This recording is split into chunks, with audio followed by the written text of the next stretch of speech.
For those of you who remember the time when the Armok flash floods were all over the newspapers, this was a time back in the 1990s when people all of a sudden woke up and their houses were below sea level, so to speak.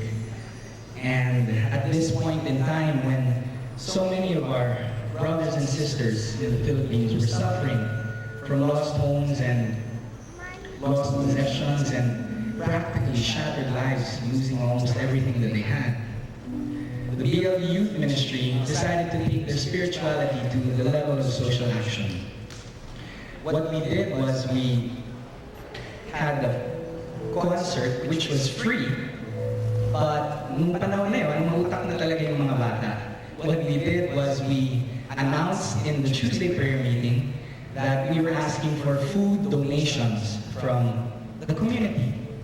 And by God's grace, He provided. We had food donations, you name it, any type of food, God gave it to us.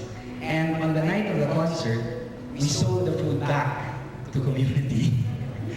And I remember Tito Sani saying that we have nothing to fear about the future of this community because of the amount of money that we were able to raise. We had a free concert and we worshiped God. That was one of the first worship concerts that the youth ministry ever had. A few years later, when Mount Pinatubo erupted and similarly left a lot of our brothers and sisters stricken with lost homes and possessions buried underneath all of the ashfall, the youth ministry once again rose to that challenge, and thus we had the concert 5 Loaves and 2 Fish Part 2. 5 loaves and 2 fish because of the miracle of multiplication. We started out with practically nothing, and after both projects, we were able to raise nearly 200,000 pesos for our less fortunate brothers and sisters. Tonight, we'd like to render you a song that we offered for our brothers and sisters who were calamity-stricken at that time. It talks about how we should never lose hope no matter what's happening in your life, no matter how heavy the burden, no matter how hard the trial is. From 5 loaves and 2 fish, natutulog pa ang Diyos.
you.